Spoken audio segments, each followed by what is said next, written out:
Mr. Tsavliris, maritime education has become one of the major issues in the shipping industry. What is your view on the maritime education as to the best practices in operation as well as in the runnings of the shipping industry? Well, first and foremost, we have to focus on the human factor because there's been a variety of courses being offered. A lot of people are making a lot of effort. And there's a lot of enthusiasm from students to actually make ends meet and accomplish something in shipping. But one should not forget that shipping is a business which it has to highlight, or you have to focus on emotional intelligence rather than the IQ. And the reason being is because it's a type of business where the younger generation have to get accustomed to the fact that to accomplish anything in shipping, you have to be daring, you have to take risks. During the conference today, somebody highlighted and made a reference to Panagiotis Tsakos, Captain Panagiotis Tsakos. Well, Panagiotis Tsakos is basically the person who signifies and amplifies the basic fundamental requirement to succeed in shipping, which basically means you have to have passion, you have to have enthusiasm, and you basically have to focus on hard work. But again, you have to take risks. It's not a business where you're going to find things, solutions in textbooks. You have to go also by the 3 Ps. You have to be patient, you have to have perseverance. And again, what I mentioned last time, you have to have passion.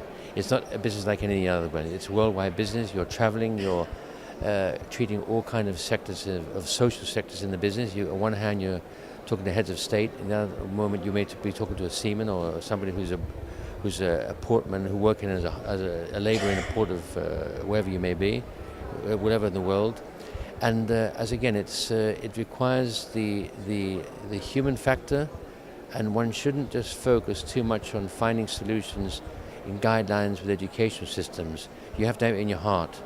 You have to go and have your own emotions, your gut feeling. That's how it all works. There's no real fundamental logic. It comes with the idiosyncrasy of the personality. But normally you would need the basics in order to start from somewhere. My friend, a lot of our predecessors didn't have the basics. I mean, a lot of our predecessors started from living hand to mouth, and they didn't have the luxuries and the infrastructure which we have today. 30, 40 years ago, the educational systems, for people going to sea, was no comparison to what we have today. And yet, these people achieved things because they had the passion and the ability to find solutions. And again, without sounding repetitive, they took risks.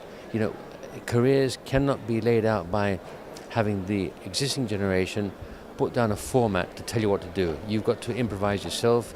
You have to go out there and accomplish with your idiosyncrasy and your attitude and your enthusiasm towards life.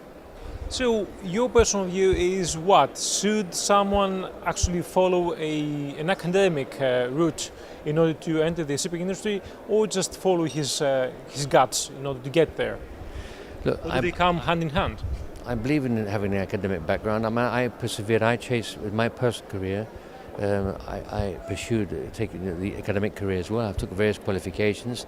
A qualification is a situation where it comes to the learning curve. You learn things, and nobody can ever take knowledge away from you. Money comes and goes. You can make a lot of money, you can lose a lot of money. In our careers, we've all lost and made a significant amount of money, but education stays with you. It's something which is you have inside you, and they can't take it away. I believe that at the end of the day, it's a combination of both. If we have the ability to have an academic start off as the prerequisite to have the knowledge, but the problem which exists today is that a lot of people, when they acquire qualifications, they think they're all set to go and have an earnings and they can make a living. It doesn't work that way. You've got to be streetwise. It's very difficult to guide having 6 children. It's very difficult to advise your children what to do for a career, and especially in an ever-changing world. Years ago, people would say that even Darwin mentioned that at the end of the day, the survivor in life is not the most educated or the strongest. It's the person who's more adaptable to change. And that quality, if you haven't got that, you can't go anywhere, especially these days where changes are ever more volatile. They're lasting. We personally, my generation, I consider myself, by today's standards, having a lesser ability of doing something than the younger generation, because perhaps with experience has got 2 phases. It works for you and it works against you.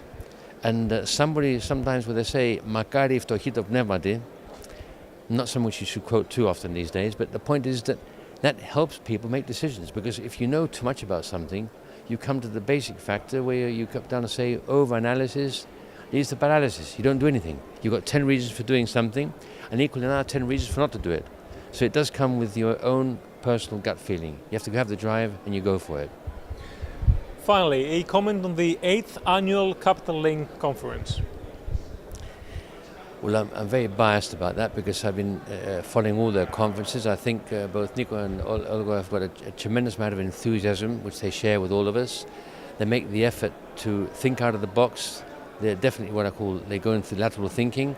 They bring in topics for discussions which literally are not the usual ones which we find every day of the week, because there are a lot of conferences going around. And again, they follow the same issue. They're not happy with what they have. They're pursuing all the time and doing something new and maintaining our enthusiasm. And I personally would admit, which I've mentioned many, many times, that I come to Capital Link to learn, not to give advice. I'm learned from Capital Link. They're my teachers, the whole system here.